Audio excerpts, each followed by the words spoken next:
Good morning, folks, and happy Saturday. Or should I say, good afternoon, because we kind of screwed up this freaking competition day vlog. We were going to start this when we woke up so we could show you what we refueled with and all that good stuff, but we forgot to do all that. Needless to say, we have already grubbed down, eaten breakfast. It is afternoon time now. We just made it back home. We need to run inside, pack our bag, get a rash guard, get fight shorts on, rinse off, get a nice warm shower in, get the blood flowing through the muscles, and then off to the venue to go choke someone out or pop a leg or whatever else they end up gifting me. So we're running a little late, like I said.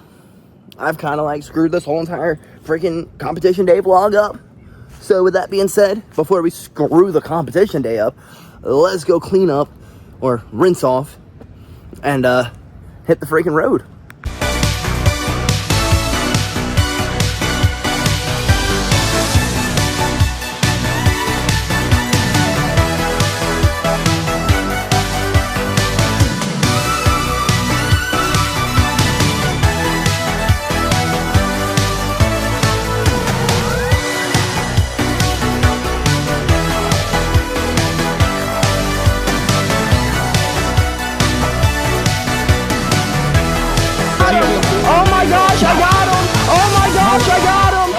Well, we completely screwed up again and did not let y'all know that we were on the way to the venue, but we have made it to the venue and we are sort of running behind. So let's get in here, let's find where we need to be, what we need to do, and then freaking get there, warm up, get out there and choke someone out and then go home.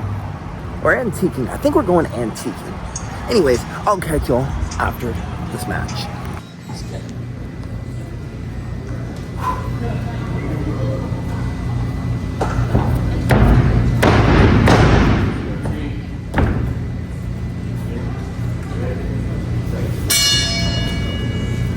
Brian, hands fighting good. Yeah, the three grips. Nice. Side so you can see an elbow open. You can go. Mess with the head too. There you go. Yeah. There you go. Nice, Brian. Yeah, that's so good. Yeah.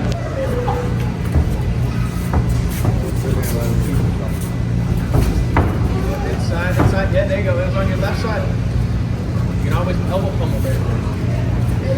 Yeah, that's it. Nice. Yeah, that's your grip, dude. That's your grip. Yep. Pull. Inside. There you go. Back up. Nice. That's good.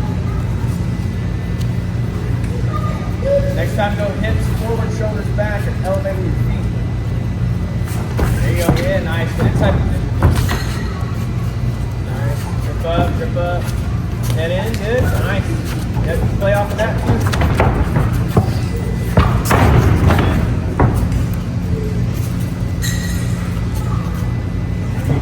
Head comes forward, you can mess with that. There you go, Brian. Good. Yeah, under.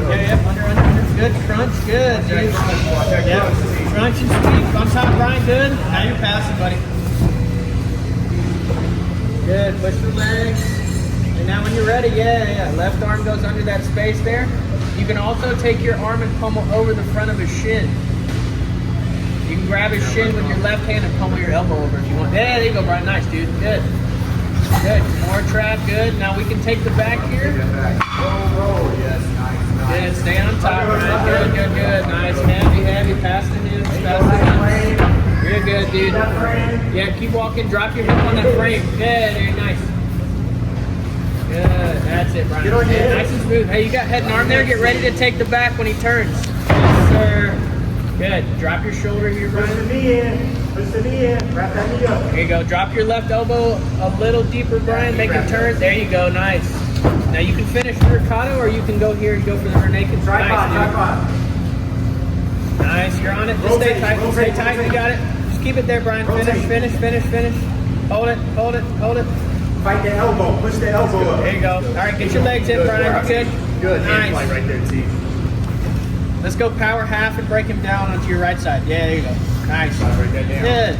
Now hand fight here, Brian. Keep your head position in. Back to the back. Good. Wrap it. Keep your head in tight, Brian. Good. There you go. Back to the back.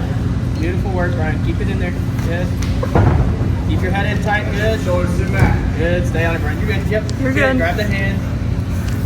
Good, brother. Nice. Good. That's it, Brian. Good, good, good. Yep. You're driving up. Yeah. Grab that hand. Watch the crucifix. Good. Nice, buddy. Keep fighting, Brian. Pin that hand. Good. Lock up that body triangle if you can. Here you go. Stay on it. Good. Nice. On him, on him, on him. There you go. Turn into him. That's it. Yep. Head in and finish. Now look, keep your head in. Open your chest. Don't pull him. Just drive your chest into it. Drive your chest and finish, Brian. Don't burn yourself out though. You don't have it. You got to turn a little bit more. He's a little low on you. Try to get him up your body a little bit more, Brian. Use your knees to lift him up. There you go. Nice. Now head in. Head in. Try to get your hand a little deeper. You're kind of slipping there. When you finish, pinch your elbows. Drive your elbows to the center of his chest and open your chest into his back. There you go. Hold it. Hold it. Hey, that's it, dude. Nice.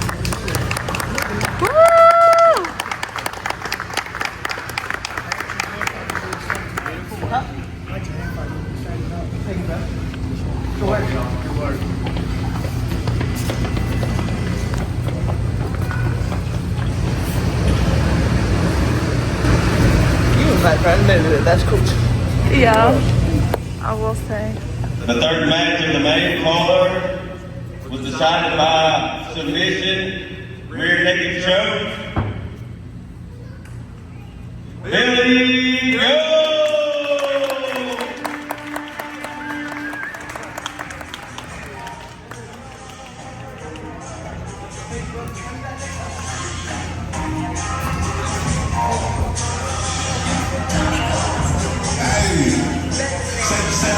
Well, just like I said, folks, we went in, we choked him out, and we made a few bucks throughout. Look at that. My Mystic Mac prediction. What are we going to do? We're going to go in here, we're going to hang out for a few, and we're going to choke him out, and we're going to go,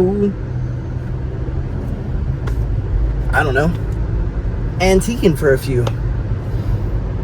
Anyways, I guess, let's go grab us a bite to eat is what we're probably gonna do, and then get some shopping done because JB and I have some engagement pictures that we have to do tomorrow, and then we'll get home and, you know, speak through the match and stuff. So anyways, that was a lot of fun. It's nice to get paid for the things you enjoy doing, making a few extra dollars while doing it, and then of course like Mystic Macking it, freaking telling them exactly how you're gonna do it, and then doing it. I mean, right before I walked in, I said, let's go choke them out and get out. What did we do? We went in, we choked them out, and we got out, and had a whole lot of fun while doing so. Whole lot of fun. A lot. Shout out to my opponent for taking the match, and an even bigger shout out to my opponent for being so dang tough, dude. Like, why? Let me tell you, I put that rear naked in, what, 3 times? 3 different times? Every time it was super tight, and his jaw popped every freaking time. And like JB, he walked up to me after. You can see him, he was like talking like this now. And before, he was talking with his mouth wide open. So, tap, folks, just tap. But no, shout out to my opponent. He did a phenomenal freaking job. I mean, really. Shout out to him. Shout out. But let's get some food in us and get some shopping done. Finally home, finally clean, and finally can yap about the day. Sadly, we did not get to do any antiquing today. We ended up taking entirely too long to get closed for these engagement pictures, in which we have tomorrow, that we have pushed off for entirely too long. I mean, shoot, we're getting married in February, March, April. We're getting married in April, so, actually, fun fact, we're getting married in April right after I get out of the cage, we're going to go home. We're gonna. By the way, we got a fight in April. For the ones who watch the vlogs or watch the streams, now you know. To all the others, you will, I guess, find out when I post it on the Instagram, or TikTok or YouTube with the short and pictures and all that stuff. Anyways, yeah, we got a fight in April. We have pushed off these engagement photos for as long as we possibly can, and yeah, a year late, we are getting the photos taken. So we did not get the chance to go antiquing, or else y'all would have seen it. But I guess let's yap about the day. Let's yap about this match that we had. First, huge shout out to one, the promotion, and two, the opponent. The promotion hit me up, I believe last Monday or Tuesday. Anyways, JB and I came to the conclusion they gave us a little bit over a week's notice to prepare for the opponent and to cut weight for it. Luckily, since we were already getting down to weight for a fight, the cut was absolutely nothing. We were already sitting at that after practices, so it wasn't really a weight cut. It was like when I woke up. Traditionally, y'all would see all this, but this competition, I did a very, very, very, very, very poor job of documenting it, so that is on me. I apologize, folks, but hey, at least you get to see the match, and you get to hear my brain of what we were thinking going through it, and all those good things. Anyways, like I was saying before I went on a complete tangent over my piss-poor documentary skills for this competition, the weight cut was really nothing. Since we were already getting down to weight, we woke up on weigh-in day, 2-3 hours before we had to be at the venue. Went and hopped in the sauna for 15 minutes, ran for 15 minutes before, and we were on weight. So, weight cut went great. Shout out to them for giving me a call last minute. Patriot Combat, go give them a like, go give them a subscribe. Go look up their Instagram, all those good things. If you follow me on Instagram, you will see that I've tagged them, and they've tagged me in pretty much every post for the past 3 days. But let's talk about the opponent a little bit. Huge shout out to that dude for being like one of the toughest guys I think I've ever met in my whole entire life.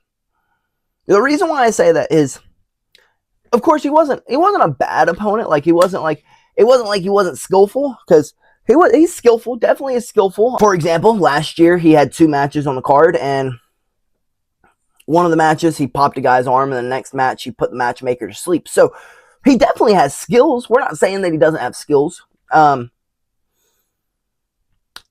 But dude, he is probably the toughest joker I've ever met. He literally, when I told you on that last clip when we were leaving the venue that the bro literally got his jaw popped, and I don't know how many times I'm gonna say literally in a sentence, but bro literally got his jaw popped. Not once, not twice, but 3 times. Something was popping, and it wasn't quiet. It was loud. Like, it was kind of gross. Like, it was rattling through my body. Like, I could feel the vibrations through my arms every time it cracked and popped. But a huge shout out to our coaches too, because man, if it wasn't for him, I would have probably gassed myself out. You'll hear him in the video, him screaming, "Hey, don't burn yourself out here! Don't burn yourself out! You're a little too high." And I was totally about to burn myself out.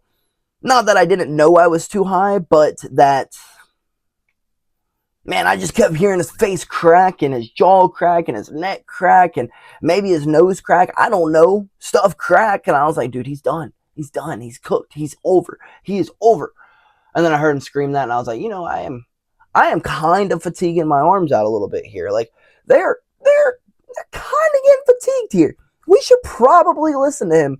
And then I heard him scream, "Hey, he's just a little too low. If you can pull him up just a hair with your knees, you'll be golden." At least that's what I heard in my head. I know that's not exactly what he said, but I heard him say, "Pull him up with your knees." I pulled him up with my knees, and boom. And then I heard him say, "Put your chest into his back." And I mean, if y'all have seen my rear naked finishes before, y'all see I extend into their back. And as soon as I start straightening my chest, fixing my posture, like that. Traditionally, they tap. But again, just a huge shout out to him. Like, gosh, not the highest level competitor I have ever went against, but I wouldn't say he's a spaz necessarily. Not a spaz, not the words I'm looking for. I guess unpredictable would be the word I'm looking for. MMA fighters don't traditionally play jiu-jitsu like, or fighters, whatever you want to call them, don't traditionally play jiu-jitsu like a traditional grappler or a traditional jiu-jitsu artist. They're not going to get into high output scrambles with you, and they're not going to, play from their back as much. They're going to look to either get a reversal immediately or work to get themselves back up. And while no, he didn't work to get himself back up, he did indeed work to, one, survive. Like, holy cow, dude. Like I said, I have more of a trouble with the unpredictable people than the people who are super fundamental, because, like, I know what you're going to do. If you're super fundamental, I know that if I, underhook you, you're going to pull your elbow down. Or if I push into you, you're going to push back. Or if I push into you, you're going to shuck your shoulder forward. And, there's certain things that you can just expect out of a grappler or in a grappling match. When you go against other fighters, dude, they'll throw the freaking kitchen sink at you. Like, literally throw the kitchen sink at you. You'll be on their back and they'll cartwheel over you. You know what I mean? You'll be choking them out and they'll start doing backflips. Literally. So, anyways, I really wanted to end the match pretty quickly. At least if I could have, hit that ankle lock I was looking for in the first little bit. Then, after I wasn't able to get the ankle lock, I literally stood up and I was like, all right, time to fundamentally, absolutely smash him. Just like I did to his teammate last year. After I didn't get that ankle lock, I was like, all right, we're going 10 minutes. I'm about to literally take every little bit of thing that you have. I'm going to take your soul. I'm going to take your soul. Like, that's my goal. That's my goal now. I'm going to take your soul. And I would say we did our job. I mean, of course, I was fishing for the rear naked. But I really didn't want to have to overexert myself. I really wanted to pretty much do the same thing as I did last year. Fundamentally break down our opponent and then leave with some cash, Luckily, this year, we got to maybe not fundamentally dismantle him, but we got to go in there in less than 5 minutes, made some money, and got out of there. I was literally in the venue for 45 minutes at most. I mean, maybe an hour, maybe at the most. So, man, such a great feeling. Such a great feeling. Not only when you win, because winning's a great feeling, losing's a terrible feeling, but predicting it, the prediction going right, and everything falling into line just as you visualized it, that, my friends, that's a great feeling. And then not to mention, like, making money, doing what you love to do, walking into a venue and walking out with a few extra dollars than what you had before. You get what I'm saying? So, again, a huge flipping shout out to my opponent. Forcing me to, stick to the game plan in which the coaches had told me before I went out there. Hey, dude, I want you to, this is what I want. I don't want no body locks. Not because I'm not good at body locks, but because I am good at body locks. And because this was a lower skilled opponent, our coaches wanted us to flow between positions more. What do I mean by flow between positions? Like, if I get to a body lock, bro, I'm going to take that body lock down. There is no ifs, ands, or buts. If I lock my hands, I'm taking you down. But when we hit the ground, I'm not going to be able to flow between positions the same way as I would if I would have just off balanced you, dropped you, or flow. You get what I'm saying? He doesn't want me to lock hands and lock onto someone because it's like he's like, dude, you're like a pit bull. You lock on and you don't let go. And you won't. You won't. Granted, I would eventually. I eventually do, but for MMA purposes, being able to float on your opponent and hit them is much more, disconnect from your opponent and hit them is much more important than being able to put them on the ground and hold them there for as long as you can. Being able to flow between positions and hit them while also keeping control is, I guess, better acclimated for MMA than being able to take your opponent down, get to a position, and hold that position, if that makes sense. So we were, again, a huge shout out to everyone from the matchmaker to the opponent for allowing me to be able to go out there and be able to work the skills in which we had been developing. That being, yeah, of course, I did drop and pull guard. Not something I traditionally do. I wanted to try it out, see if we can end the match in less than 30 seconds or less than a minute. Didn't happen. So then my brain went to, okay, let's fundamentally dismantle this person. And so we went to what coach's plan was and floating on him and moving between position and position and position. Because, yeah, when I pinned him in that first takedown, when I dropped down from that shoulder crunch and rolled over, or he kind of gave me that shoulder crunch and we rolled over, yeah, I could have kept the pin. I could have kept side control. Chose not to because the arm was up. We could drop our head in there and start taking us back. Being able to flow between positions and just not sticking in half guard or not sticking in side control or not sticking in their guard or not sticking on mount, whatever it may be. Just not gluing ourselves to the opponent and not allowing them to move, but allowing them to give me something, you know? So, man, what a great day. What a great freaking day. From predicting it to trying out new things to being able to put the game plan in which we have been working on into play. So, with that being said, that was a great freaking day. But Sean Strickland fights tonight, and we're getting here pretty late, so I guess let's get this thing edited up so that we can hop on the stream and watch some of this freaking fight card. Deuces, folks. Until next time, to the ones who will be on the stream, I will see y'all in a bit. To the ones who I won't. Till next time, folks. BillyGoat freaking loves ya.